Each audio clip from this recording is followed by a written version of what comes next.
Singularity. Hello everyone and welcome to another edition of Singularity One-on-One.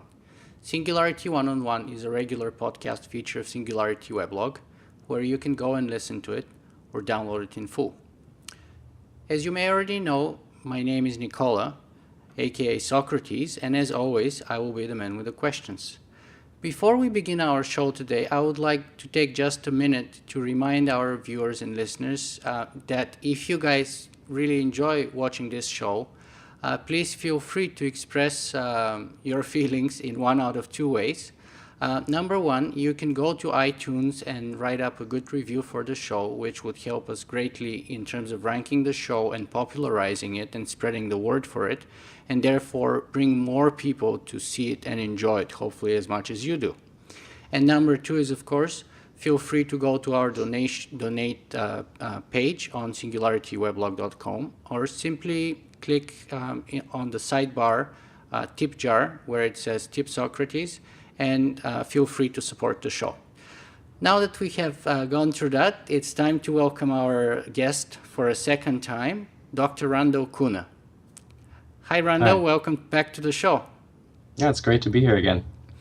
So Randal was already once on the show, and for those of you who perhaps missed that episode, I highly recommend it.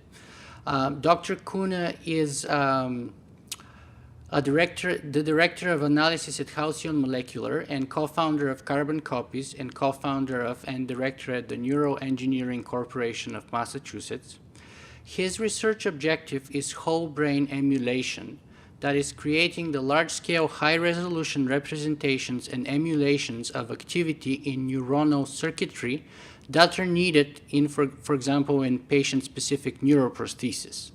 So I believe you guys would enjoy the previous show very much, and hopefully this one will be even better, because today we have only one topic that we need to discuss, but it is a very important topic, and that is the ethical issues surrounding mind uploading.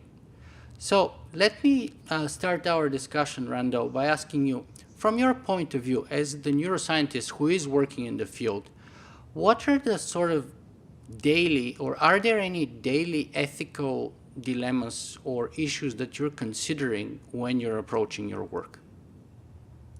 Well, the daily ethical dilemmas are usually of the nature of, say, what kind of intellectual property do you share? Who gets to collaborate on a project? Where does the information go? If you're collecting personal information, what sort of information can you connect to a person's identity, and where does that go? So it's a lot of the same sort of stuff that you would come across in any project these days. Any, let's say, the Personal Genome Project is one of those examples where people have to basically choose to give up their privacy and make things open. Mm-hmm. So a lot of the same questions come along when you're thinking about either neural interfaces, brain-computer interfaces, whole brain emulation, or anything that's related to individual people, to humans, as human candidates, human subjects, people who want to participate in a collaborative study. I think that's not particularly novel. That's just one of the things that we bump into all the time. Okay, so if we sort of move up a step higher or zoom out, sort of, what are the general, perhaps longer term or really long term ethical issues that you think all people working in your field should be considering, and that you are perhaps considering in the longer term basis? Yeah. There are very many. We could look at them on a wide spectrum. We can look at, for example, the issue of rights. What sort of rights do humans have to the information in their brains? Is it all right to make 100 copies of what is inside your head? Who gets to own that? Who says what happens to it? There is the matter of what sort of rights do you give to these whole brain emulations, whatever kinds of existence they have, whether they are living inside a virtual reality, whether they're living in a new body, in a robot body. What sort of economies are going on? We know, for example, from the talks that Robin Hanson gives, that he has a lot of scenarios where he paints a world in which you have low-wage whole brain emulations working en masse for a few very wealthy corporations or people.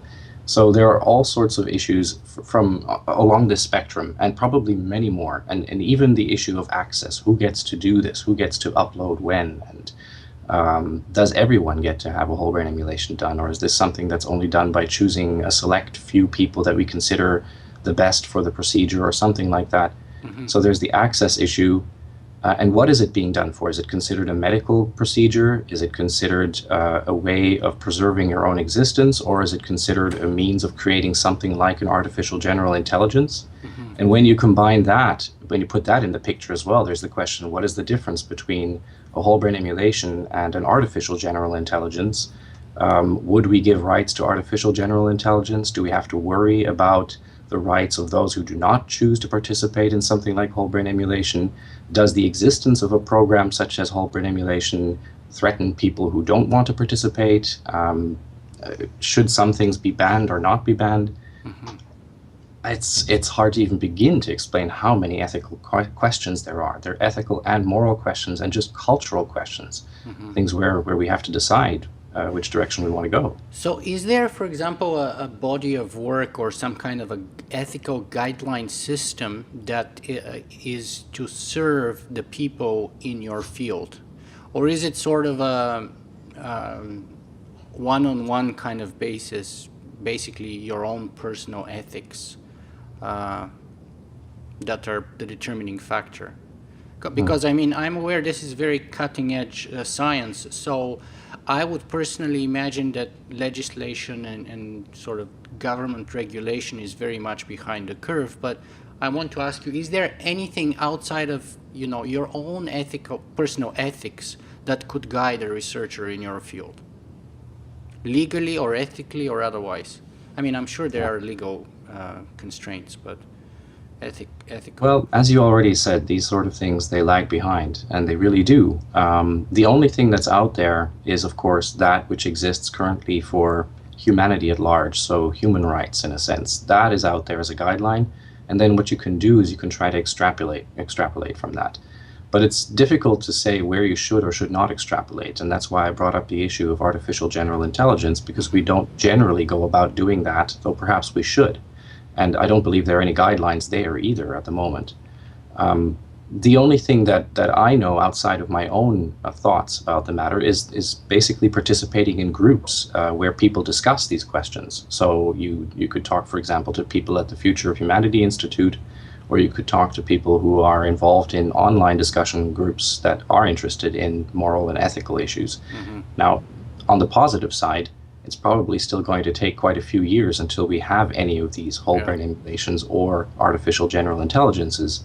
So we have a little bit of time to work on those questions. And sort of catch up, yeah. Yes, true. But just let me throw in for a second there that absolutely. Even though I said that, some things happen much faster. Because even as we're going in that direction, you, for instance, have augmentation, where you have either someone who has new Google glasses on and can see all sorts of things in real time and use that to their advantage. Let's say, for example, as a lawyer in a courtroom, and they may have an advantage over the other lawyer who doesn't have these glasses on.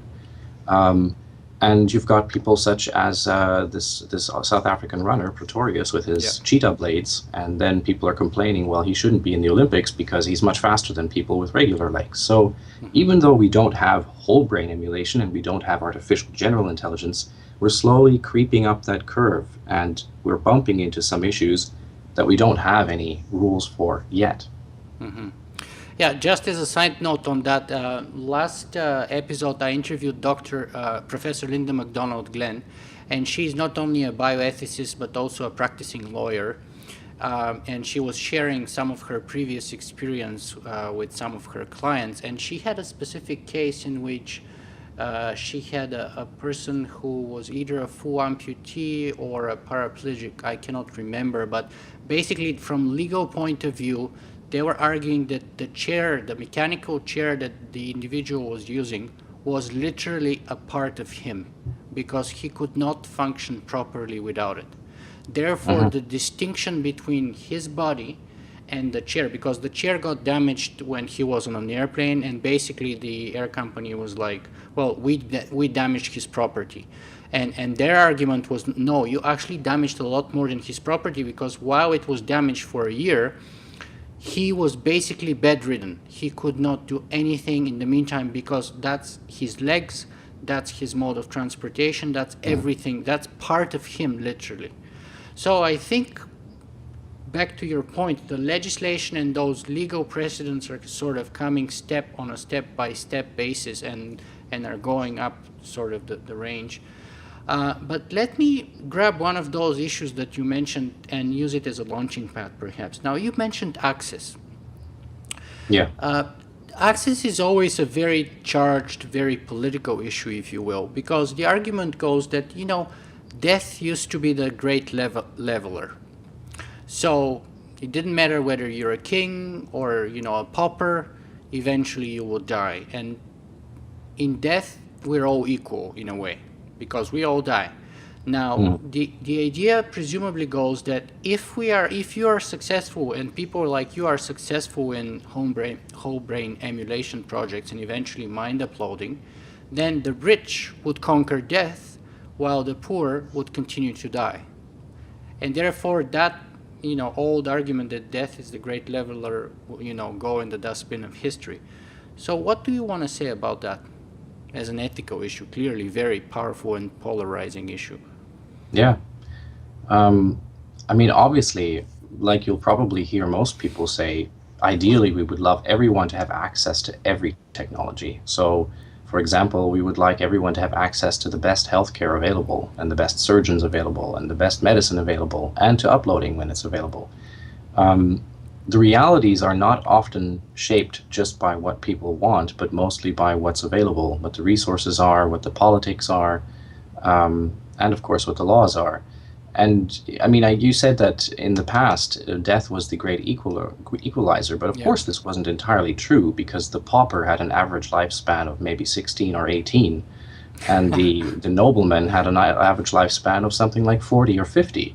Yeah. So that wasn't true even then.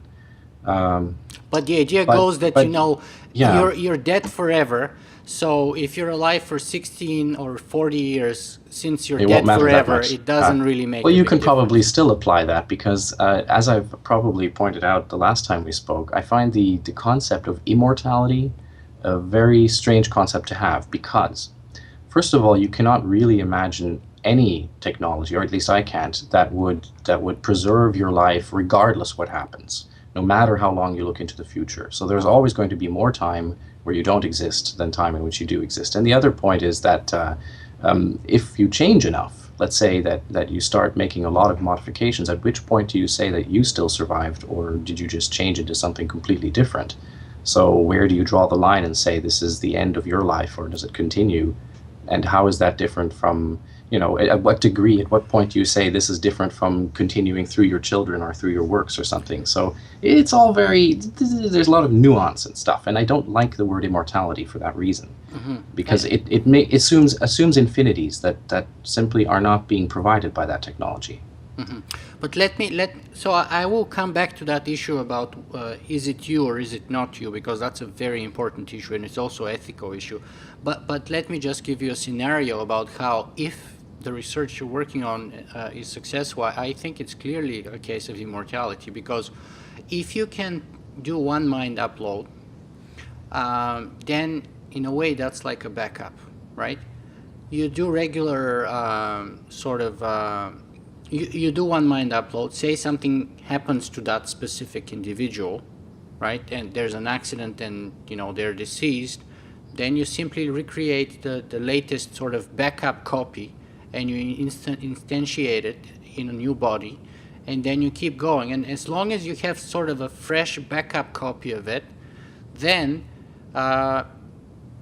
you can certainly argue that you are immortal for all intensive purposes, because just like your computer goes in for recycling, hopefully, or in the garbage in some cases, but the software moves from the old hardware to the new hardware, and you all have all your latest files and stuff like that, but there's a continuum between the software on the old one and the new one, you're still feeling like this is your own computer. You know where things are. It only works a little better and a little faster, but it's your computer. It's just on a different box. Yeah. I'm very uncomfortable assuming immortality, because immortality assumes that you're going to be alive infinitely. Even if you can make backups, sure, that will take care of some sorts of things that kill you, but not everything. It doesn't immediately safeguard you from supernovas. It doesn't, it just makes it that you live a lot longer, but it doesn't necessarily say you're going to live forever. In fact, I don't know how you could live forever, because how are you going to outrun, entropy and things like that? So Yeah. that's not the total solution. I mean, you'll have more time to come up with another solution perhaps, but that's not the total solution. Absolutely. But I mean, from our point of view, let's say average lifespan right now is in the 80s.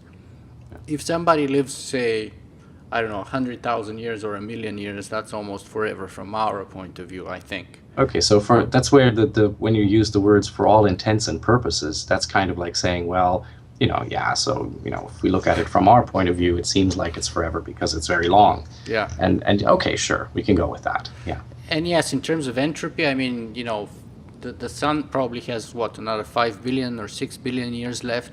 If we are having, say, 1 billion or 2 billion years, I think we might be able to prepare ourselves for such an event. Oh, sure. I'm not saying that there aren't other plans you can take. It's just that if you just sit here and all you do is make a whole brain emulation, that doesn't solve your mortality problem. It just gives you a backup. That's all.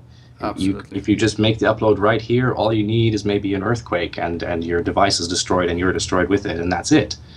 You always need to make other plans as well if you want to extend your life beyond that. Yeah. I am reading a couple of science fiction books, one which are both related to mind uploading. One of them was Cory Doctorow's Up and Down in the Magic Kingdom, I think it was called. I read it a few months ago, and it's about Disney World, believe it or not.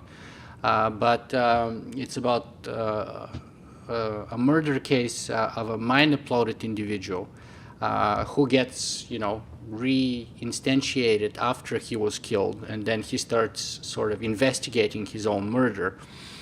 And there's, of course, many other suggestions that, you can send backups of you to the dark side of the moon or out of the galaxy or something, and then you can sort of beam the information whenever you need it. So even if the planet gets destroyed, you still have a backup somewhere at a safe distance, and so on. Okay. Currently, I'm reading another fascinating book exactly on the topic, which I started reading specifically for our interview to give me a sort of a broader look, called Mindscan. It's written by Robert J. Sawyer, and I'm about halfway through because yesterday was Easter, but I have to say it's a fascinating read. So let me just go back in the beginning here and ask you, how do you get to work on your whole brain emulation project, in the sense of, do you have volunteers? Because you've mentioned the DNA project, and we know that some of the people involved with it very early basically volunteered to lose their privacy, as you put it yourself, so that they can put their own genome out there. Do you have something similar? Do you use volunteers for whole brain emulation? We have something similar. It's called animals. We're not working with humans. That's the truth of it. Nobody is doing anything like whole brain emulation research on humans at the moment, except beyond basic neuroscience, just trying to understand what's going on in human minds. But really, even there, almost everything is animal work. The point, though, being that we think that the kind of technology you need is pretty much the same for an animal brain and a human brain, so it's okay to use animal models as a way to develop those tools. But is it the same? Is it just a difference of, say, a few orders of magnitude, or is there more to it from a neuroscientific point of view? There are all sorts of differences, but from the point of view of what you need to do with the technology, which is in the roadmap that I've pointed out in a number of talks recently, mostly a matter of acquiring the structural connectome and acquiring a high-resolution set of characteristic reference points for the functional characteristics, so that you can make the system identification problem a set of small system identification problems rather than one really large, complicated system identification problem. That's the same for any kind of brain. It doesn't really matter whether the neurons are slightly larger or slightly smaller, whether there's more space between them or not, and exactly how they're connected, because you need to. It's like if you need to scan an entire page at 500 dots per inch, it really doesn't matter exactly what's printed on that page, so long as you still scan it at 500 dots per inch. So that is an analogy to the kind of tool that we need for whole brain emulation. In the end, it doesn't really matter very much which type of brain you're working with. You can still develop the same type of tool. Of course, the amount of data you need to scan is much higher in a human brain. And that does become an issue because then you need to develop tools that are highly parallelized, that have, for example, very many microscopes at the end. It's that sort of thing that you have to concern yourself with. And that's exactly the kind of question that Ken Hayworth is occupying himself right now, because he has a machine that is sufficient to do the structural connectome acquisition for a very small brain, let's say something from a Drosophila, one of those fruit flies. But if he wanted to scale this up to humans, he needs to build an entirely different machine, which will slice up pieces of brain in a way that it can be automatically shunted to many different microscopes and things like that. So then you get extra technical complications. I see. Speaking of a, sufficiently powerful machine, what's the kind of a machine that you would require probably for a full whole brain human that is whole brain emulation? What do you mean by machine? Do you mean the sort of thing that you're emulating on, or the thing that exactly. you're using to acquire the data? It so happens that we did an interesting calculation, or rather I did recently for a proposal that we're putting together, and for that we needed to come up with a good way of estimating what the computational requirement was, and we were trying to be conservative. So what we did is we assumed that what we're trying to accomplish is we're trying to be able to replicate or predict the spiking behavior of the system. But we wanted to be able to do so with characteristic action potentials. So we model every single neuron by using compartmental models, so that you have, say, 10,000 compartments representing the three-dimensional model of a neuron, and using Hodgkin-Huxley equations for the action potentials, and using, say, 10 parameters for each one of the compartments, and then going through that entire thing, using that as the model, but looking at how many action potentials can happen within a specific period of time in the brain, then how much would that require in computation? So how did we figure out how many spikes could happen, or how many action potentials per period of time? We looked at what is the energy that's being provided to the brain, and how much ATP, how much energy does a single action potential require.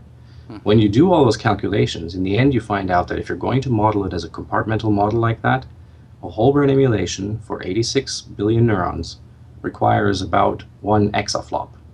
So that's not petaflops even, that's what current supercomputers are doing, but an exaflop.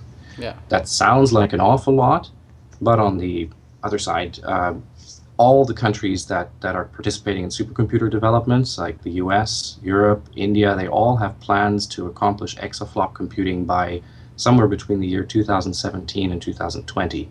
So that's not that far away. And this was entirely conservative. This was the idea of using a compartmental model, of doing modeling of the action potentials themselves, and of using a regular supercomputer instead of, for instance, switching to a neuromorphic architecture, which would be a much better match to the task. So in reality, it's probably going to be quite different, and it's going to be somewhat faster and easier to do and much smaller than a huge exaflop supercomputer. But that was just a worst case scenario. And that's the kind of computing it would require, yeah. Yeah, actually, I recently published just a short news article on Singularity Webblog about a supercomputer that's called DOME, that IBM and Astron are going to build for the Square Kilometer Array radio telescope by 2024. And it is an exascale computer, because to be able to process the data coming from, the Square Kilometer radio telescope, you need an equally powerful computer that can aggregate all that data and sort of put it together to get a single picture, and it's an exascale computer. And that's a sort of a private organization even. It's not like, probably by that time I would imagine the military, the Pentagon, a bunch of other organizations would have more powerful computers than that. So exascale computers are coming our way, probably within 5-10 years, perhaps, I think. But let's get back to the ethics. So imagining that, or assuming that we would have the hardware to run everything safely on, the question then comes back to be, again, an ethical one, and that is, you raised the issue of slavery, for example, or you kind of mentioned it, but wouldn't it be slavery if we sort of create an active working whole brain emulation on a computer somewhere, which is basically literally a brain in a vat, in a virtual vat, if you will.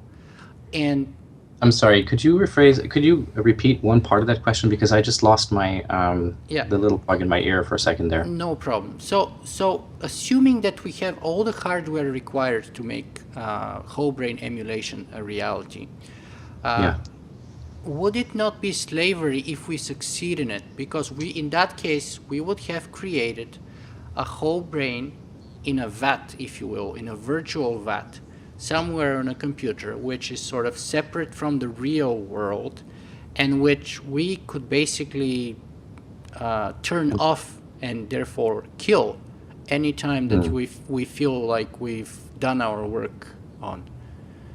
So is that the kind of uploading or the kind of whole brain emulation that you would like to have done? I mean, would you like to end up in a vat? I personally not. Certainly not, but I'm just concerned that in order for full brain or proper mind upload to occur, the first step would probably happen in a lab with a sort of that kind of scenario where you do it on a emulated brain. Yeah, I find it extremely unlikely that that's what one would do to a human brain. Now, I think it's very likely that the first version of an uploaded Drosophila brain might be something along those lines. But in the case of a human, I mean, just even for the ethical reasons, as you described, that would be really weird. That's like cutting off your head or something like that, and just keeping it somewhere in a box. I don't see that anyone would want to have that done, or would volunteer to be the first candidate for a procedure like that. Well, there are people who volunteer for all kinds of strange things. Say, in some cases, there I'm sure there patients. Yeah. Right, and so there will be people who volunteer. I mean, I've heard stranger things, but anyone in their right mind probably wouldn't, or it may not. I mean, it's not something I would want to have done or want anyone to do. I think that being embodied and in contact with the universe is one of the essential aspects of who we are. We're not just in our brains. We're not just us. We are the way we interact with everything else. So I'd find that very complicated to say, we can just have people inside of that. Now, if you had a perfectly wonderful virtual environment prepared for them in advance, and they were going to be hooked up with it in a way so that it seemed like their senses were really engaged, then it might be better than, say, a person who is a paraplegic and laying on a hospital bed, or someone who is a locked-in patient. So I could imagine that if you can provide that, that's a perfectly valid way to begin doing things like uploads. But not if you're sticking them into a black. I mean, we've seen this. There were episodes like this on Caprica, for example. But there's also another concern here, and that is because you mentioned animals and animal testing, but and I'm not a neuroscientist, but I would imagine that before we start any kind of human experimentation, we have to go through the usual lab animals that we do, rats, eventually apes, and so on. So take, for example, apes. If we start testing whole brain emulation on apes, and we put it on an exascale computer, for example, and we start running that emulation at a faster and faster and faster speed, would it not occur that this emulation would become self-aware at an equal or better level of intelligence than a human being, simply because you have the hardware capability to run the clock faster and faster and faster? I'm not as sure as you are that we would be doing this on apes, but that aside, it's quite possible that we would. Um, well, yeah, it is possible to do things like that. I mean, you could run an ape brain 10 times as fast, or you could run an incomplete human brain. Let's say you've just got 50% of all the areas scanned or something like that, and run that at 10 times the speed. So you've got some very strange intelligence in there. Or a fruit fly brain by a factor of a billion or a trillion. Right. Now, of course, just running a small brain a trillion times faster doesn't necessarily make it smarter, because you don't know what that's going to do, whether that just means that it's doing the same thing that a Drosophila does, but a lot faster. So it's not as easy as that, but there are certainly things there that we can't foresee, that we don't yet understand. But that's my point precisely. Of course, but that's the truth with just about any scientific progress. Every time we're going into new territory, we don't necessarily know exactly what's going to happen. And AI researchers have that same problem. The trick is that you should go forward carefully. You should think about what you're going to do next and what the possible consequences are of what you're doing. So, for example, if you're going to do an experiment with the Drosophila brain, and then you say, well, we have the emulation, why don't we run it 10 times faster? Well, then perhaps while you're running it 10 times faster and you're observing everything that it's doing in there, you might not want to connect it to the internet or something like that. Just, just in case. Just in case. There's things you might want to think about there. But yeah, I think at some point when you're working on these experiments, you need to keep in mind, where is the difference here between the problems you could face with a whole brain emulation experiment and the kinds of things that, say, people are worried about in artificial general intelligence, and what could happen there if there's a runaway intelligence explosion. And when do we say, let's switch to the technology we actually want to use in humans? Because, for instance, in humans, it's quite likely that we may not want to use a technology where we do one scan and then we hope that we got all the data out correctly and then press go and see if it's correct, but we'd like to have something that is more in vivo so that we can test as we go along. So a lot of the non-in vivo techniques we're using right now, that's kind of it's a crutch that we're using because it's available now, and we can start working with large data, like the data you would acquire from a whole brain, and learn how that works. But it's not necessarily the data we would ultimately use. In the meantime, we're developing these high-resolution functional probes. So as we get there, we're going to want to shift more towards the in vivo method. And the in vivo method is more like neural interfacing. So it's more like, okay, here we have a live individual, and we start introducing things that can communicate with neurons that are there. And in that case, then you have a transition. And it's a transition between you now and a transition between you, who you are going to be when you are in communication with the uploaded version of yourself, let's say. And I think that in that case, the questions are somewhat different than the ones of the runaway artificial intelligence. So at some point you need to decide, okay, what are the dangers that you could face? But you also need to decide, when are we going to say that we've done enough experimentation with the crutch that we're using, and switch over to the technology we actually want to use in vivo with humans, ultimately. Exactly, and that goes back to your sort of interest in brain prosthesis, prosthetic technology, because in those cases, my understanding is that you'd be replacing specific parts of the brain, not the whole brain itself. And that sort of raises the question, if you sort of start to replace different parts, one part at a time, at what point do you reach the point that you are a mind upload, and at what point, you're not? So if you have a certain single area that's replaced, are you a mind upload? Yeah, probably not. I mean, and at what point is it like, and how do you calculate it? I mean, if you have 50% of your brain neural activity, or 51%, is that the point that we're looking at? Or is it specific brain activity that's more important than other? Or where do we draw the line?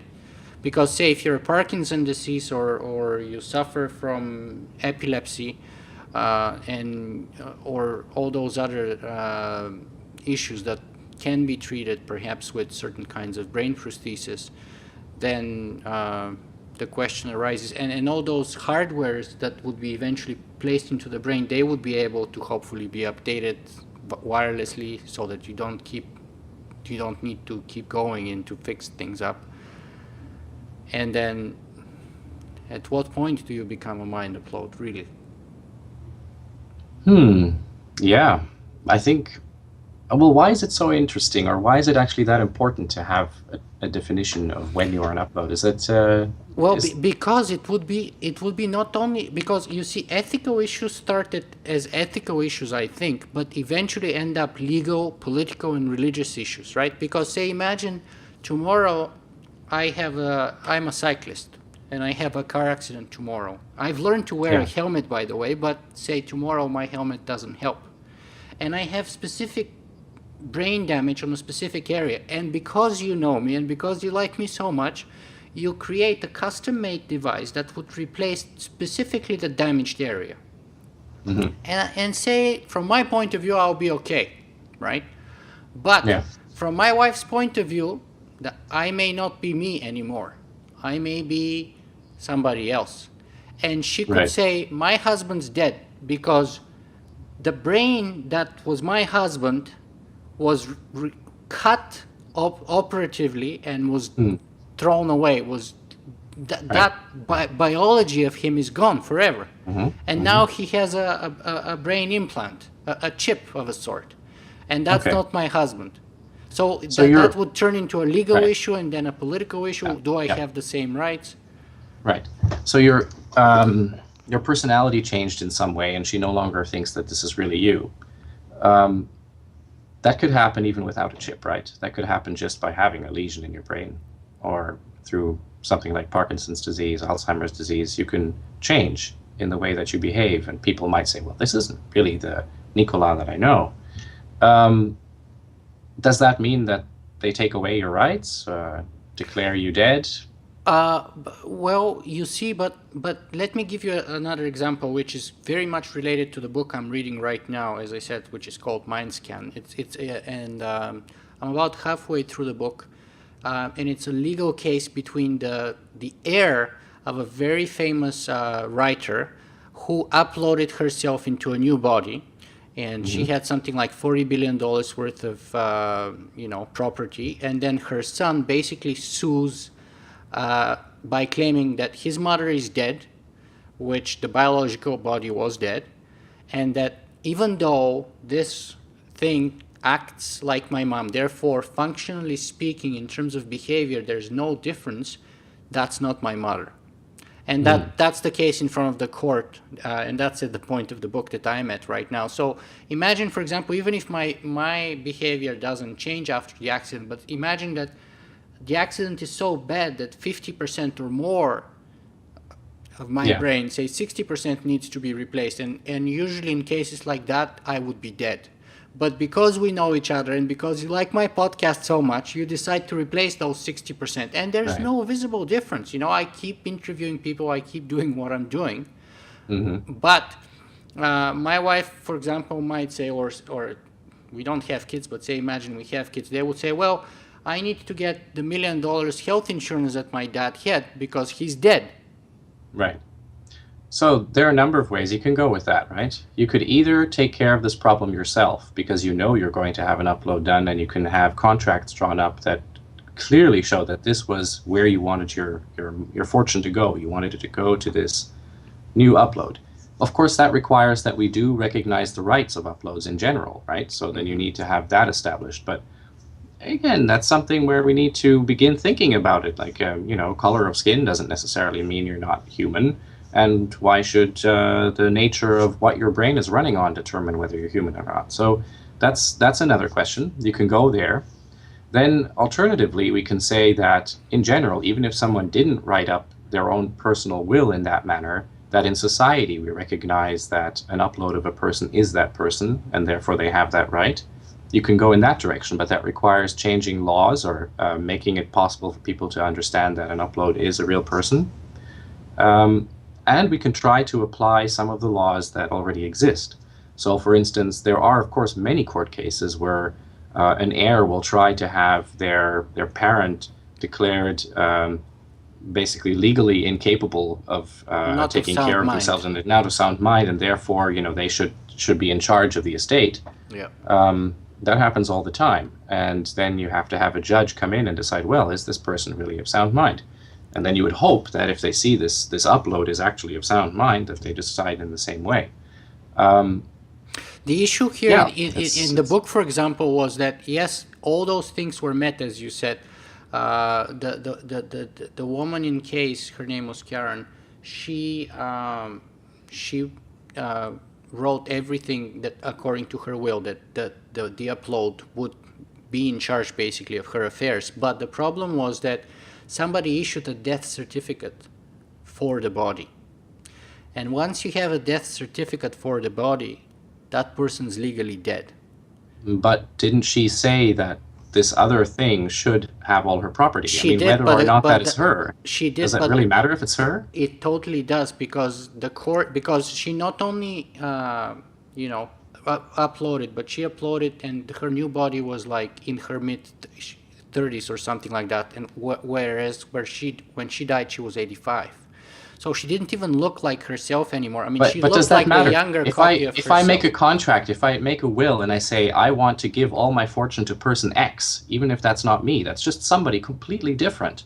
Why wouldn't they just recognize that and give the fortune to person X? Because it's one thing to leave stuff to a person, it's another thing to leave stuff to a machine. So say if you So leave it stuff comes to your back to radio, whether you give rights to uploads in the first place. exactly.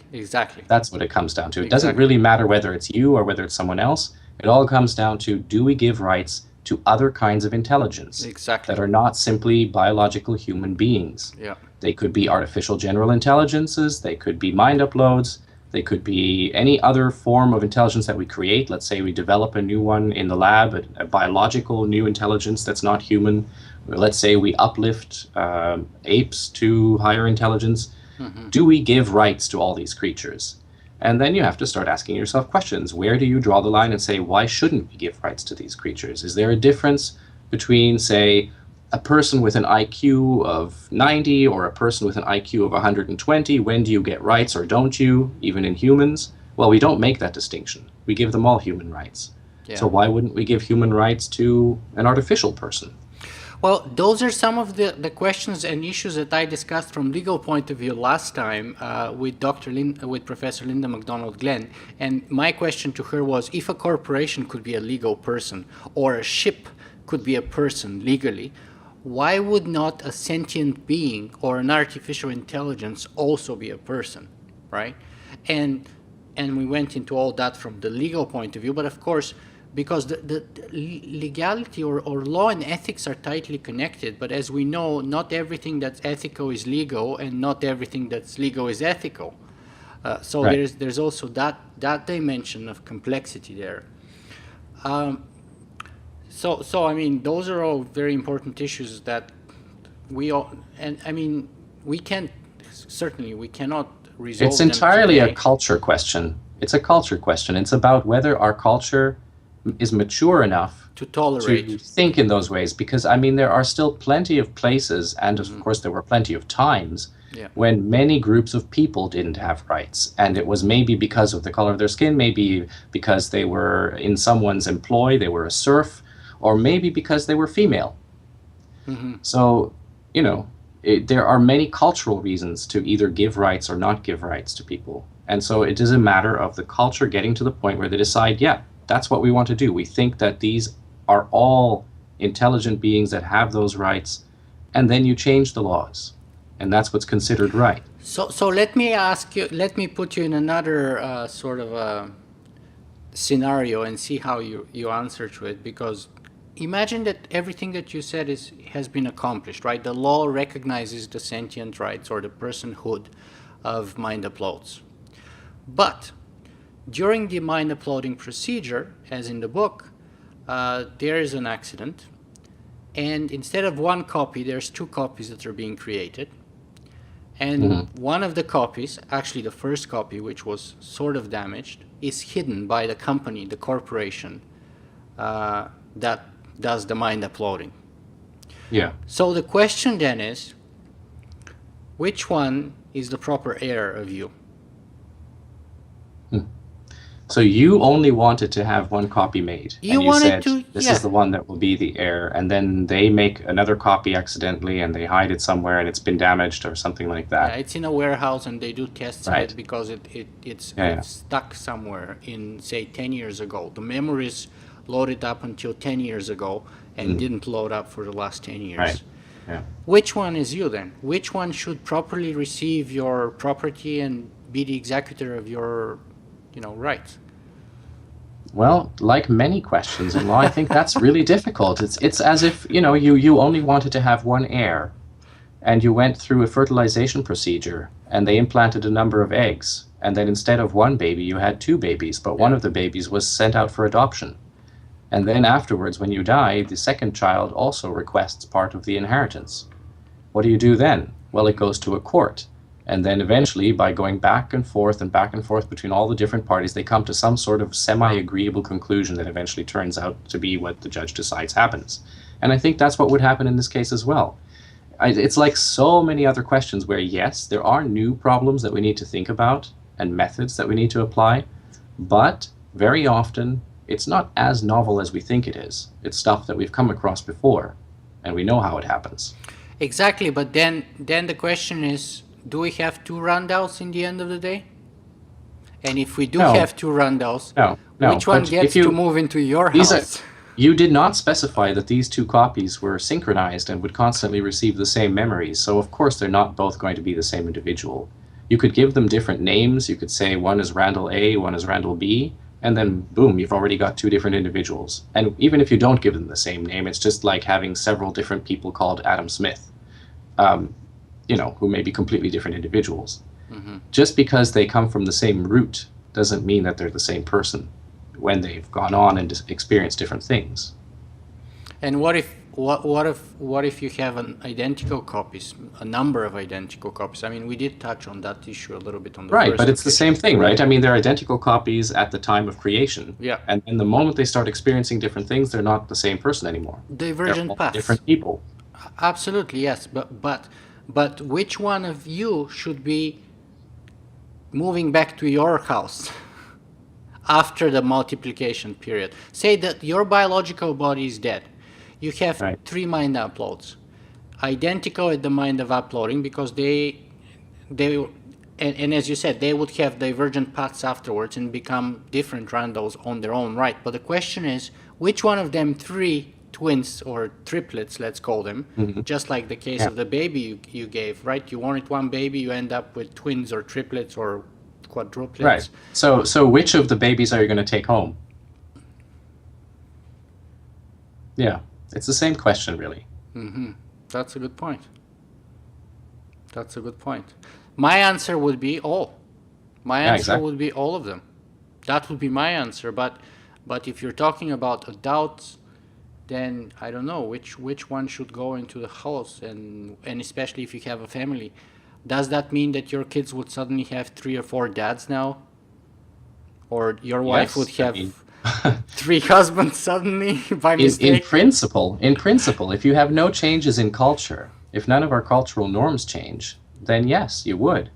I'm assuming that as soon as you have more possibilities, as soon as things are different, then you also get changes in how society works. Just like we have changes now. Just because, say, women are able to go out and have a job, they no longer get married at, say, 16 and start having like 10 babies and then they die. Instead, they stay in their job until they're 35, and then maybe they go back and have a child. So the way that our culture works has changed, and also because people live longer, perhaps they get divorced more often and have different subsequent marriages and things like that. All sorts of things about the way our relationships work, the way our society works, they all change given that we have different options due to health technology, due to wealth, due to a variety of other reasons. And in the same way, if you are able to make multiple uploads, then our society will change as well. Probably you will think about some of these things ahead of time, just like you'll think about things like marriage and what kind of relationships you want to have ahead of time, and whether you're heterosexual or homosexual and all these sorts of things. You think ahead and say, well, I'm going to make 2 copies of myself. Now, I'm agreeing with myself, since that's going to be me, I will know about this agreement, that I'm going to do this as soon as they're there. One of me is going to go and have the cottage in the hills, and one of me is going to have the house in the city. The first one is going to stay with a wife, and the second one is going to just visit the kids every once in a while, or something like that. These are, they sound difficult, but they're not much more difficult than things like, okay, a divorce and a custody hearing. Mm-hmm. It's figuring out how you're going to make your relationships work, figuring out how new social networks are going to work. Mm-hmm. And yeah, it's new, but it's not all bad. It's also a matter of having a lot of new opportunities and options. So many new ways of doing things. Now we have friends all over the globe because we have social networks. We didn't used to have that. And yes, sure, it makes things a little different than it used to be because these people are not all the same. They're not all from the same village, and they don't have all the same cultural norms and things like that. Mm-hmm. So opportunities and sometimes complications. So let me ask you this then, but if the original still exists, does that change anything? Does that make it more complicated? Because as the book would have it, the person who did the mind uploading had a terminal condition on the brain capillaries that was impossible to treat, and basically led to, it has a very specific medical name, and basically massive stroke, and you die basically. And his father had it, it's Kapirinsky or something like that is called the condition, and his father had it at 39 and basically became vegetable for 35 years, and the son inherited it genetically, had the same condition, and was basically forced to live very careful life. He couldn't fly on planes because of the changes of pressure. He couldn't do sports. He couldn't do a bunch of other things. And so at 45, and he could die at any moment, right? So he had the will that if he died, he didn't want to be a vegetable. But at 45, he decided to do the mind upload. And so basically, those people who are the original, they're called skins or shed skins. And the shed skins, so the mind upload, the brain scan takes and plugs into your own place in society on Earth. The shed skins are sent onto the dark side of the moon to live their lives in luxury for as long as they're alive. And provided that they're all aging people, they're not expected to last that long, a few years, right? However, he goes there, and a new scientist discovers a nanotechnology method of curing his disease, and he gets cured. And then he says, I want my life back. All right. Because I love somebody, and the reason I didn't marry her is because I didn't want to cause her suffering the way my mother suffered when my dad turned into a vegetable at 39, right? That's why I never acted on my feelings towards her. And now I want to go back and want to live my life, in the beginning. And so he changes his mind. Then the question is, what do we do with the brain scans, which are already plugged into society and are living his life or their life, depending from the point of view? His argument is, I was first. Yeah. Well, I can't say what would be right, because again, this is complicated enough to take it to a court and try to decide it by getting everyone to agree on something. But there are, once again, similar parallels. It's not a unique story, because there are, for example, the cases of soldier who goes off to war, is missing in action for a long time. The wife then decides, well, I guess he's been gone for so long, let's have him declared killed in action. So he's basically declared dead. She marries someone else, and then he comes back. My wife's grandfather, case in point. He was on an Italian submarine that was sunk by the British, but he survived and lived in India as a prisoner of war for 4 years. Right, so this happens and has happened before. And how did those cases get solved? So what happened to your grandfather? Well, luckily his wife didn't get remarried in the meantime. So everybody thought him dead, and he basically showed up in Italy after the war, 4 years after everyone's ever heard of him, and they knew his submarine was sunk in the middle of the Indian Ocean. So it was a big surprise, but luckily she didn't remarry. Okay, so there weren't any additional complications, but there could have been. And then, then what would have happened? Yes. Right. Yes, but at least in that case, you can say those other people are biological humans, right? In this case, you say That's a machine. That's a mere copy of me. That's not even. But again, that it depends on the cultural points, right? Because in the past, say a couple of hundred years ago, anytime there would have been a conflict like this, the person with the highest social ranking, say an aristocrat, would have won over someone else. So no, this is my castle, this is my wife, whatever, exactly. I'm taking them back. Now we say they're all equal. And in the future, we can say, well, artificial intelligences and mind uploads are also sentient beings and they have this. We don't declare them, oh, it's just an upload, just like we won't say, oh, that's just a shed skin. Even the terms that you've been using that were in the book, they already give cultural values to something. They say, oh, this is less than, or this is worse than, giving it a label that immediately tells you what you're supposed to think about it. And it's done for the a same reason. way that you would have called something a slave in the past or something like that, right? Yeah. But that's exactly what it is. It's about cultural values. Absolutely, absolutely. So let me ask you this. We have been talking about this now for about 45 or 50 minutes, and I think it's about time to start bringing our interview to a close. But based on, or after all we've been discussing, and would you personally, because I know, for example, Dr. Terry Grossman works on life extension technologies, yet himself, he would not like to undergo or to live that long. He would like to live his natural lifespan and then die, which is a very strange paradox, right? He wrote the book Transcend together with Ray Kurzweil, and yet at the same time, he doesn't want to keep going along with Ray Kurzweil. And he's serving customers to do that, and yet himself, he doesn't want to take advantage of it. So let me ask you, how do you feel about mind uploading yourself? Would you do it if you could?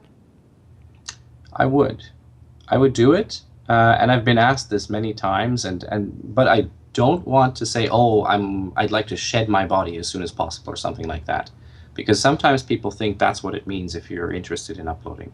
I'm actually rather attached to this body. I am enjoying it as it is right now, and I don't mind this experience one bit. So I'm perfectly happy to continue living like this as long as I can, but I would rather upload my mind and inhabit a new body and experience new things there than to become bedridden and incapable of things and have Alzheimer's or something like that. So there is some kind of crossover point, and I don't know where that is exactly at the moment, but yes, I would take advantage of the technology if it's there. That's fantastic. Yeah, I feel personally the same way like you. So for me, ideally speaking, we would accomplish sort of life extension without necessarily disembodying our bodies. In other words, through either genetic engineering or through the Aubrey de Grey sense technologies and so on and so on. But if that sort of track fails, and if mind uploading is the only option left to me, I'd probably give it a shot. Okay, great. So we are on the same page on that. Yeah. So let me ask you then. We're coming towards the end of our interview. For those of our viewers and listeners who didn't see the first one, where can people go and find out more about your work? Well, you can certainly go to the website. That's carboncopies.org. That is the main site right now that's dispensing information about all these things. There you'll also find a link to our Facebook group, which has the same name, Carbon Copies, and you can identify it by seeing that it has the same logo as well, where people discuss all sorts of matters and things related to that. There are a few other sites connected, but you'll find everything by just following the links from there. Fantastic, and I of course would post the links on the blog article itself. As usually, I'd like to give the last words to my guests. So, I don't know, this was sort of a very open-ended discussion on the ethics of mind uploading. Do you want to wrap it up in a specific way, or do you want to finish up with a certain thought of yours?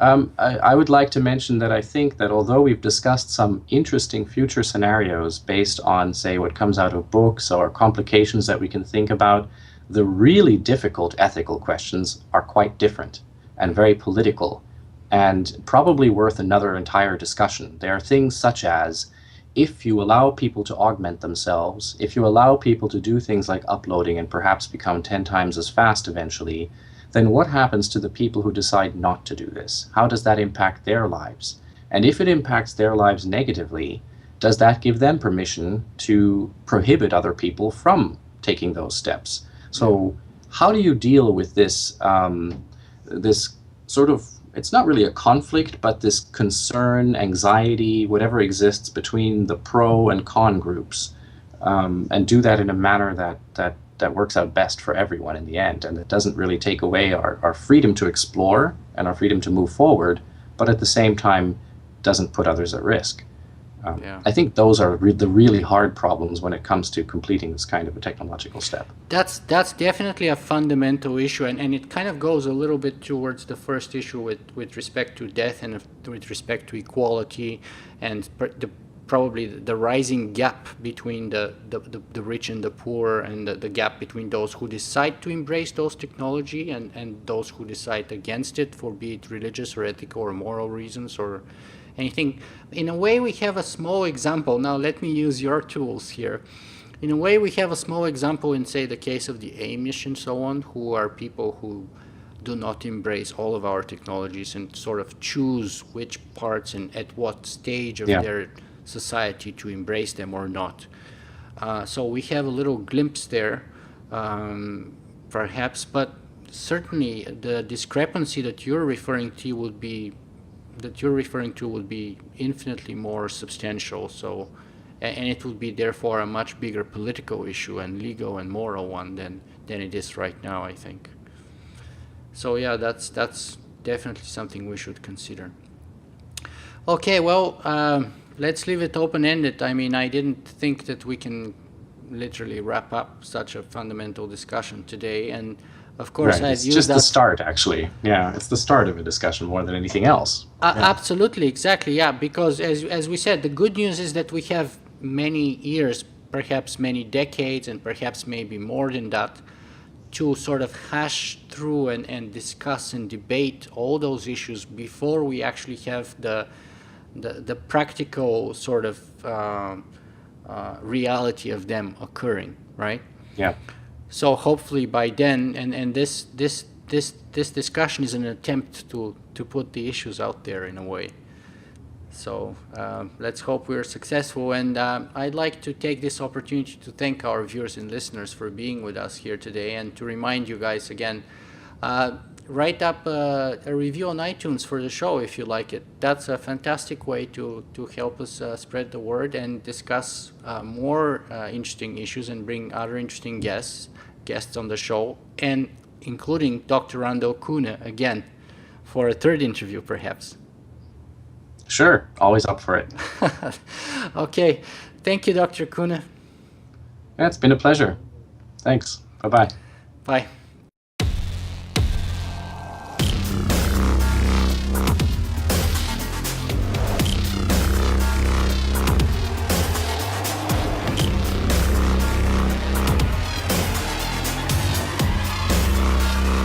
Singularity